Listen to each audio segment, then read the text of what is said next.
welcome to the biology world. In previous video, we discussed about the nomenclature and biological rules, nomenclature rules of living organisms. किसी भी organisms को scientific name देने की जो system थी means binomial system जो कि Carolus Linnaeus ने इन्वेस्ट की थी, तो उसके बारे में हमने डिटेल में स्टडी की। आज का जो हमारा रिवीजन लेक्चर है वो है taxonomic categories. It is very simple and very interesting topic. 5 marks के एग्जाम में आपको 5 मार्क्स में ये क्वेश्चन पूछे जाने वाले हैं। आपको जो क्वेश्चन बैंक दी गई है उसमें भी टैक्सोनॉमिक कैटेगरीज है वो 5 मार्क्स में इंक्लूड है। तो सबसे पहले आपको टैक्सोनॉमिक कैटेगरीज क्या है, what is taxonomic category and why we study this taxonomics category, उसके बारे में हम डिटेल में बात करेंगे। और उसके बाद जो हमारी कैटेगरीज है उसको हम डिटेल में स्टडी करने वाले हैं। So please carefully read and carefully watch the video.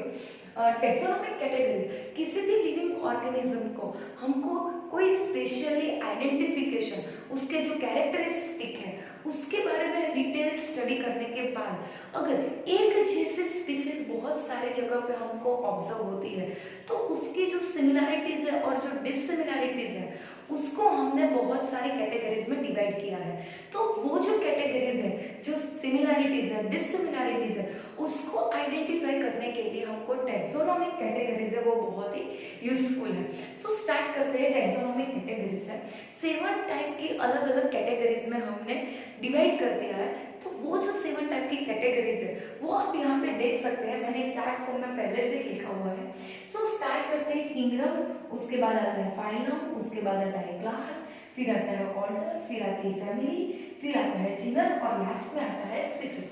तो आप देख सकते हैं 1 2 3 4 5 6 and 7। This 7 are the main taxonomic categories. ये जो 7 की 7 कैटेगरीज है उसको आपको एक पर्टिकुलर ऑर्डर में याद रखना है। तो उसको याद करने के लिए हमारे पास एक बहुत ही अच्छी ट्रिक है और वो है कीप पॉट क्लीन और फैमिली गेट्स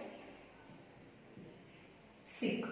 ये जो है ये आपको याद करने के लिए बहुत ही इजी रहेगा। कीप से याद स्टार्ट करते हैं।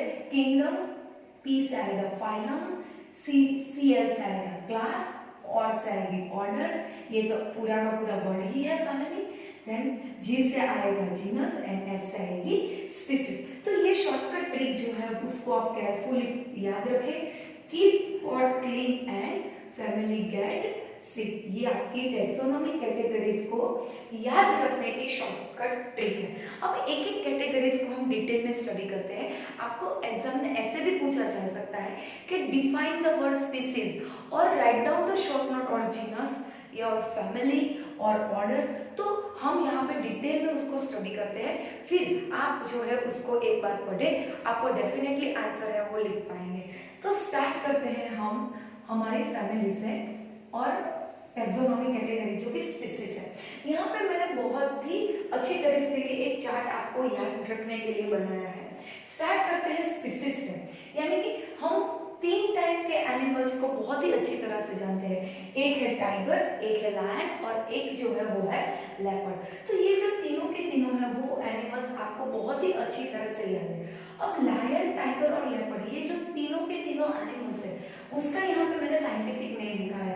लायन को साइंटिफिक नेम है पैंथेरा लायन, टाइगर का साइंटिफिक नेम है पैंथेरा टाइग्रिस एंड लेपर्ड का साइंटिफिक नेम है पैंथेरा पार्डस। यहाँ पे मैंने साइंटिफिक नेम के जो कल हमने रूल्स लिखे थे वो भी यहाँ पे मेंशन किए हैं कि दोनों के दोनों जो जीनस और स्पीसीज है उसको सेपरेटली अंडरलाइन किया है। दूसरा कि जो जीनस है उसका फर्स्ट लेटर मैंने कैपिटल में लिखा है और जो स्पीसीज है उसका फर्स्ट लेटर मैंने स्मॉल वर्ड्स में लिखा है। तो स्टार्ट करते हैं कि लायन, टाइगर और लेपर्ड में बहुत सारी ऐसे सिमिलैरिटीज है जिसको हम देख सकते हैं। तो ये जो सारी के सारी सिमिलैरिटीज है, तो एक सिमिलैरिटीज का जो ग्रुप बना, जो सिमिलैरिटीज है वो असेंबलीज होकर जो कैटेगरीज फॉर्म करते हैं उसको हम बोलते हैं स्पीसीज। तो मॉर्फोलॉजिकली जितने भी कैरेक्टरिस्टिक है लायन, टाइगर और लेपर्ड के, वो एक ही एक कैटेगरीज में आते हैं। इसीलिए जो असेंबलेज होकर जो कैटेगरी फॉर्म होती है उसको हम बोलते हैं स्पीसीज। अब उससे ऊपर जाते हैं कि ये जो तीनों के तीनों साइंटिफिक नेम है वो एक ही जीनस के है, और वो जो जीनस आपको दिख रहा है, यहाँ पे भी पैंथेरा है, यहाँ पे भी पैंथेरा है और यहाँ पे भी पैंथेरा है। तो ये जो तीनों के तीनों हैं वो एक ही जीनस के हैं और वो है पैंथेरा। तो यहाँ पे मैंने पैंथेरा जो जीनस है उसमें ये 3 स्पीसीज है वो डिवाइड की है। अब ये जो पैंथेरा है वो ये जो फेलिस जीनस है उससे टोटली डिफरेंशिएट होता है। जो फेलिस है वो कैट फैमिली है, कैट की फैमिली है। तो ये जो पैंथेरा है वो कैट की फैमिली से टोटल डिफरेंशिएट करती है। तो ये जो जीनस है फेलिस का और जो पैंथेरा जीनस है, तो उसमें से जितने भी सिमिलरिटीज है उसको मिलाकर हमने एक कैटेगरीज बना दी और वो है स्पीसीज की कैटेगरीज। अब जो जीनस बनता है तो जीनस में भी बहुत सारी मॉर्फोलॉजिकल कैरेक्टरिस्टिक है वो सिमिलरिटीज में आती है। तो स्पीसीज की जो सिमिलरिटीज है वो असेंबलेज होकर जो कैटेगरी फॉर्म करती है उसको हम बोलते हैं जीनस। आगे देखते हैं कि जो पैंथेरा और फेलिस दोनों के दोनों जीनस है उसको एक ही फैमिली में इंक्लूड किया है और वो है फैमिली। यहाँ पे आप देख सकते हैं कि जो पैंथेरा की कैरेक्टरिस्टिक है, मॉर्फोलॉजिकल जो सिमिलरिटीज है, थोड़ी बहुत सिमिलरिटीज है वो फेलिस की भी है। तो फेलिस और पैंथेरा की सिमिलरिटीज बहुत सारी नहीं मगर थोड़ी थोड़ी जो सिमिलरिटीज है उससे मिलाकर एक जीनस है वो कंपोज हुआ है। मगर पैंथेरा की बहुत सारी सिमिलरिटीज है जो लायन, टाइगर और लेपर्ड में दिखी जा सकती है। तो इससे एक फॉर्म होकर स्पीसीज फॉर्म होती है। सो जो जितनी भी सिमिलरिटीज है उसको आप एस्टेब्लिश करते जाओगे तो एक एक कैटेगरी से वो डेवलप होती जाएगी। तो यहाँ पे आप देख सकते हैं कि फेलिडी जो एक फैमिली है वो फैमिली के साथ साथ हमने एक कैनिडी फैमिली भी रखी है। ये जो कैनिडी फैमिली है वो डॉग की फैमिली है। तो टोटली फैलिडी जो कैट की और पैंथेरा की जीनस जिसमें इंक्लूड है वो टोटली डिफरेंशिएट होती है कैनिडी से। मगर फैलिडी और कैनिडी में जो सिमिलरिटीज है वो सिमिलरिटीज असेंबलेज होकर एक ऑर्डर फॉर्म करती है और वो है कार्निवोरा। जितनी भी कार्निवोरा ऑर्डर है उसमें ऐसे एनिमल्स रखे गए हैं जो जिसका न्यूट्रिशन है वो कार्निवोरस है। तो वो जो कार्निवोरा ऑर्डर है उसमें हम फैलिडी और कैनिडी दोनों की फैमिली है उसको इंक्लूड करते हैं। तो फैलिडी और कैनिडी में जो सिमिलरिटीज है वो असेंबलेज होकर कार्निवोरा ऑर्डर फॉर्म हुआ है। कार्निवोरा जो है वो अलग से एक ऑर्डर फॉर्म करता है और वो है हर्बीवोरा। सो कार्निवोरा और हर्बीवोरा दोनों के दोनों ऑर्डर है उसमें से हमने कार्निवोरा के जो सिमिलरिटीज है उसमें फैलिडी और कैनिडी को इंक्लूड किया। आगे देखते हैं कि ये जो कार्निवोरा हर्बीवोरा है उसकी जो सिमिलरिटीज है बहुत नहीं, बहुत सारी सिमिलरिटीज कंपोज होकर तो एक फैमिली फॉर्म होती है मगर थोड़ी बहुत जो सिमिलरिटीज है उससे एक क्लास फॉर्म होता है और वो क्लास है मैमल्स का। तो मैमल्स जो है उसमें कार्निवोरा भी हो सकते हैं और हर्बीवोरस भी हो सकते हैं, ग्रास ईटिंग एनिमल्स भी हो सकते हैं और मीट ईटिंग एनिमल्स भी हो सकते हैं। तो जो ग्रास ईटिंग एनिमल्स है उसको हर्बीवोरस बोलते हैं और जो मीट ईटिंग एनिमल्स है उसको हम कार्निवोरस में इंक्लूड करते हैं। तो हर्बीवोरा और कार्निवोरा ये दोनों के दोनों जो ऑर्डर है वो असेंबलेज होकर एक कैटेगरी फॉर्म करते हैं और वो है क्लास की कैटेगरीज। आगे देखते हैं तो क्लास में आप देख सकते हैं कि जो मैमल्स है उसके अलावा भी रेप्टाइल्स है, एव्स है, एम्फिबियंस है, ये बहुत सारे जो क्लास है वो सारे के सारे क्लास की एक सिमिलरिटीज है कि उसमें नोटोकॉर्ड प्रेजेंट है। तो थ्रू आउट नोटोकॉर्ड जिसमें हमको देखने को मिलती है उसको हम कॉर्डेट्स बोलते हैं और जो कॉर्डेट्स है जो सिमिलरिटीज को असेंबलेज होकर बना है उसको हम बोलते हैं फाइलम। हम यहाँ पे एनिमल की कैटेगरीज की बात करते हैं इसीलिए मैंने यहाँ पे फाइलम लिखा है। बट जब आप प्लांट्स की बात करें तो प्लांट्स में यहाँ पे फाइलम की वजह डिवीजन लिखा जाता है। सो फाइलम जो है वो दो है, कॉर्डेट्स है और नॉन कॉर्डेट है। जिसमें नोटोकॉर्ड प्रेजेंट होती है उसको हम कॉर्डेट्स बोलते हैं और जिसमें नोटोकॉर्ड है वो एब्सेंट होती है उसको हम नॉन कॉर्डेट्स बोलते हैं। तो ये जो मैमल्स, रेप्टाइल्स, एम्फीबिया जो जितने भी क्लासेस है वो क्लासेस की एक ही सिमिलरिटीज है और वो है कि उसमें नोटोकॉर्ड है वो प्रेजेंट है, इसीलिए हम उसको फाइलम कॉर्डेट्स में इंक्लूड करते हैं। और ये जो कॉर्डेट्स और नॉन कॉर्डेट्स दो ग्रुप में जो एनिमल्स को डिवाइड किया है वो एक किंगडम में इंक्लूड होता है, और वो जो किंगडम है वो है एनिमल किंगडम यानी कि एनिमेलिया। सो ये जो सारी की सारी कैटेगरीज है उसको हमने एक चार्ट के फॉर्म में लिखा है। अब आपको एग्जाम में कैसे लिखना है, तो फॉर एग्जाम्पल आपको एग्जाम में ऐसा पूछा जाए कि write down the short note of species, तो स्पीसीज का क्या करेंगे, तो 2 या 3 एग्जाम्पल आप ले लीजिए, और ये जो एग्जाम्पल है वो ऐसे होने चाहिए कि जिसमें सिमिलैरिटीज है वो बहुत ज्यादा हो। और आप ऐसा लिख सकते हैं कि ये जो सिमिलैरिटीज है वो असेंबलेज होकर है वो स्पीसीज फॉर्म करते हैं। उसके अलावा आप है वो जीनस पूछे तो जीनस में लिख सकते हैं कि जो स्पीसीज की मोर देन सिमिलैरिटीज है वो फॉर्म होकर एक जीनस है वो फॉर्म करते हैं। तो ऐसा एक कर सारी की सारी कैटेगरीज है उसके बारे में लिख सकते हैं। अब हम यहाँ पे एक नोटिस करते हैं कि जब हम असेंडिंग और डिसेंडिंग ऑर्डर में जाए, यानी कि इस तरह आए, हम गए थे स्पीसीज टू किंगडम, तो स्पीसीज टू किंगडम आपने देखा कि हम जब डिसेंडिंग ऑर्डर में जाते हैं तो डिसेंडिंग ऑर्डर में क्या होता है, सिमिलैरिटीज है वो कम होती जाती है। आप यहाँ पे देख सकते हैं कि स्पीसीज और जीनस में जितनी सिमिलैरिटीज है उतनी फैमिली ऑर्डर में नहीं है, और फाइलम और किंगडम में तो बहुत ही कम सिमिलैरिटीज है वो दिखने को मिलती है। तो असेंडिंग और डिसेंडिंग ऑर्डर में आपको सिमिलैरिटीज है उसमें डिफरेंशिएट देखने को मिलता है कि जब आप असेंडिंग ऑर्डर में जाते हैं तो बहुत सारी सिमिलैरिटीज है वो आपको दिखने को मिलती है, मगर जब आप डिसेंडिंग ऑर्डर में जाते हैं तब वो सिमिलैरिटीज है वो कम होकर डिसिमिलैरिटीज है वो ज्यादा होती है। तो यहाँ पे आप देख सकते हैं कि जब आप डिसेंडिंग ऑर्डर में आते हैं तब सिमिलैरिटीज है वो कम होती है, और जब आप असेंडिंग ऑर्डर में जाते हैं तो सिमिलैरिटीज है वो आपको बहुत सारी देखने को मिलती है। तो ये जो सारी के सारे हैं वो कैटेगरीज है। यहाँ पे आप हमने एक शॉर्टकट ट्रिक भी देख ली है, कीप पॉट क्लीन और फैमिली गैप सी। तो ये है आपको टैक्सोनॉमिक कैटेगरीज को याद रखने का बहुत ही बढ़िया तरीका है। अब आपको क्या करना है, 2-3 बार ये शॉर्ट फॉर्म लिखें और उसके सामने टैक्सोनॉमिक कैटेगरीज लिख दे, और ये चार्ट है, ये चार्ट को आप 1-2 बार लिख लें तो आप बहुत सारे ऐसे पॉइंट्स हैं जो एग्जाम में कवर अप कर सकते हैं। अब हम हमारा दूसरा टॉपिक है वो स्टार्ट करते हैं, वो है टैक्सोनॉमिक एड्स। टैक्सोनॉमिक एड्स जो है वो क्या है, तो कि बहुत सारे बायोलॉजिस्ट ऐसे हैं जिन्होंने मिलकर ऐसे स्पेसिमेन को कलेक्ट किया है जो हमारे स्टडी पर्पस के लिए, जो हमारे आइडेंटिफिकेशन के लिए हमको यूजफुल हो सकते हैं। तो ये जो सारे के सारे टैक्सोनॉमिक एड्स हैं वो हमको कोई ना कोई एपीकल्चर में या कोई बायो रिसोर्स में या तो फॉरेस्ट डिपार्टमेंट में हमको कहीं ना कहीं जगह पे बहुत ही यूजफुल होते हैं। तो ये जो टैक्सोनॉमिक एड्स है उसमें हम फर्स्ट जो बात करें,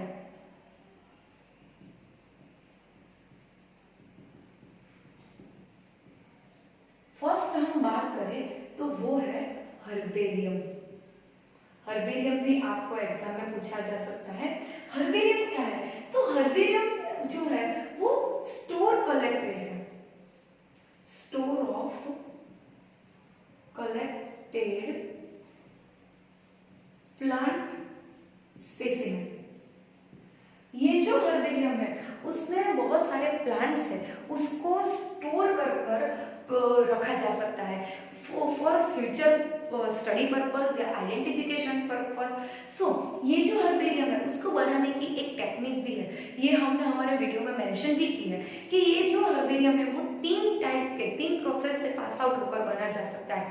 फर्स्ट प्रोसेस है वो है ड्राई प्रोसेस, सेकेंड प्रोसेस जो है वो है प्रिजर्व प्रोसेस, एंड थर्ड जो है वो है कलेक्शन प्रोसेस।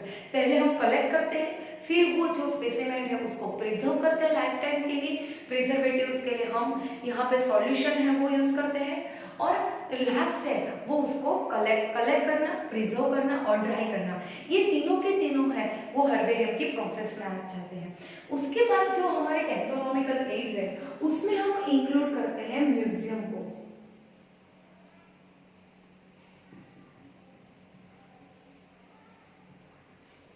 कि जो म्यूजियम है उसमें हमको पता है कि जो म्यूजियम है ना उसमें हम बहुत सारे, आपने भी म्यूजियम्स देखे हैं, तो म्यूजियम से उसमें हम प्रिजर्व करके स्पेसिमेन एंड चाहे वो एनिमल हो या प्लांट्स हो, तो एनिमल और प्लांट्स के जो स्पेसिमेन है उसको एक जगह पर प्रिजर्व कर कर हम स्टडी पर्पस के लिए रख सकते हैं। कई सारी यूनिवर्सिटीज स्कूल्स ऐसे भी है जिसको अपना अपना म्यूजियम है वो क्रिएट करते हैं स्टूडेंट्स के आइडेंटिफिकेशन के लिए, स्टूडेंट्स के नॉलेज के लिए, स्टडी पर्पस के लिए, पीएचडी पर्पस के लिए। सो ये बहुत ही यूजफुल टेक्सोनॉमिकल एड्स हैं। म्यूजियम में जो स्पेसिमेन कलेक्ट होते हैं वो किस तरह होते हैं, किस में कलेक्ट होते हैं, तो वो बहुत सारे अलग अलग तरीके से वहाँ पे प्रिजर्व होते हैं। एनिमल्स और प्लांट्स दोनों को कलेक्शन करने के लिए अलग अलग टेक्निक्स है वो यूज करनी की जाती है। इंसेक्ट है उसको ड्राई फॉर्म में इंसेक्ट बॉक्स में पिन लगा कर है वो कलेक्ट किया जाता है। जो एनिमल्स है वो जो नॉन कॉर्डेट्स है उसको फॉर्माल्डिहाइड है वो स्पेसिफिक फॉर्मूला है उसमें कलेक्ट किया जा सकता है। और जो बहुत सारे बड़े बड़े एनिमल्स हैं उसमें क्या करते हैं, तो उसकी जो इंटरनल ऑर्गन्स है उसको निकाल लेते हैं और उसकी जगह पे बहुत सारे ऑब्जेक्ट्स है जिसको फिलअप करके वहाँ पे रख सकते हैं। और वो जो ऑब्जेक्ट्स है उसमें कॉटन भी आ सकता है। तो वो जो कॉटन है उसमें फिलअप कर कर एक पर्टिकुलर फॉर्म में उसको रखा जा सकता है। ये जो प्रोसेस है उसको स्टफिंग प्रोसेस बोलते हैं कि इंटरनल ऑर्गन है या इंटरनल जो भी सारा मटेरियल है वो उसको हम निकाल लेते हैं और फिर वहाँ पे कोई ना कोई ऑब्जेक्ट है उसको फिलअप कर कर जो एनिमल है उसका शेप देते हैं। तो ये जो प्रोसेस है वो स्टफिंग प्रोसेस है। तो म्यूजियम भी बहुत सारे तरीके से बायोलॉजिकल टेक्सोनॉमिकल एड्स के लिए यूजफुल है। उसके बाद जो है वो है बॉटनिकल गार्डन।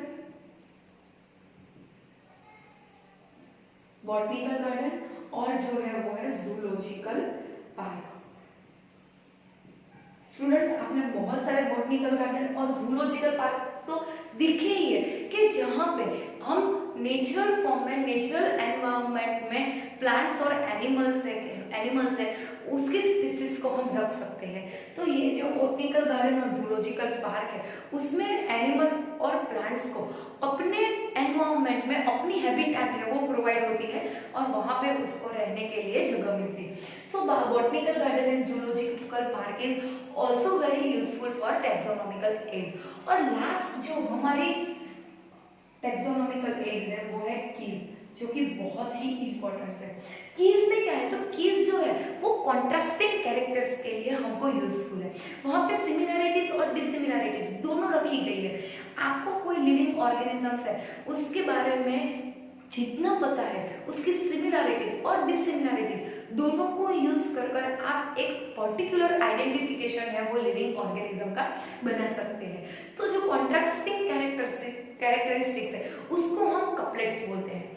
फिर बहुत सारे मोनोग्राफ्स है, फ्लोरा है, ये भी ऐसे है कि जो हम एक बुक के फॉर्म में हमारे आसपास जितने भी नेचुरल फॉर्म में हमको प्लांट्स और एनिमल्स दिखते हैं उसको हम एक मोनोग्राफ में या फिर एक बुक में फ्लोरा के फॉर्म में कलेक्ट कर कर उसके बारे में जितनी भी इंफॉर्मेशन है वो रख सकते हैं। सो जितने भी स्टडी पर्पस के लिए स्टूडेंट्स आते हैं, कोई भी आता है, उसको हम ये मोनोग्राफ्स और जो बुक्स है वो हम उसको अवेलेबल करते हैं। तो उसको आइडेंटिफिकेशन के लिए, स्टडी के लिए एक इजीली रहता है। सो ये जो कीज है, म्यूजियम है, बॉटनिकल गार्डन है, जूलॉजिकल पार्क है, म्यूजियम है और हर्बेरियम है, ये जो है वो टेक्सोनॉमिकल एड्स में, बायोलॉजी में हमको बहुत ही यूजफुल होती है। सो आज का हमारा जो टॉपिक था वो फर्स्ट टॉपिक था वो था टेक्सोनॉमिकल कैटेगरीज, जिसको हमने 7 कैटेगरीज में डिवाइड किया था। वो 7 कैटेगरीज आपको कंप्लीट पढ़नी है, उसके बारे में लिखना है। फिर जो हमने पढ़ा वो था 1 टाइप ऑफ टेक्सोनॉमिक एड्स, जो बायोलॉजिकल और टेक्सोनॉमिकल कैटेगरीज को में एनिमल्स को डिवाइड करने के लिए हमको बहुत ही यूजफुल होता है। तो उसमें आपको शॉर्ट नोट के फॉर्म में म्यूजियम पूछा जा सकता है, आपको डिफाइन द वर्ड स्टफिंग पूछा जा सकता है, आपको डिफाइन द वर्ड है वो स्पीसीज पूछा जा सकता है। तो आज का जो वीडियो है वो आपका रिवीजन लेक्चर का लास्ट वीडियो था चैप्टर 1 का। अभी भी कहीं भी दिक्कत हो फिर से रिवीजन वीडियो देखें, फिर से जो ओरिजिनल वेबसाइट पे हमारे जो एसएमडी की वेबसाइट है उसमें ये वीडियोस देखें और पढ़ें। जहाँ भी डाउट हो हमें कांटेक्ट कीजिए। आपको जो नोट्स भेजी गई है वो नोट्स है वो फिलअप कीजिए। जो क्वेश्चन बैंक है वो क्वेश्चन बैंक को पर्टिकुलरली पढ़े और फिर बाद में 1 या 2 बार आप ये आंसर है उसको लिख सकते हैं। और जब एग्जाम आएगी तो आपने पर्टिकुलरली ये बहुत ही इजी था, ये आप डेफिनेटली लिख पाएंगे। So very best of students and thank you.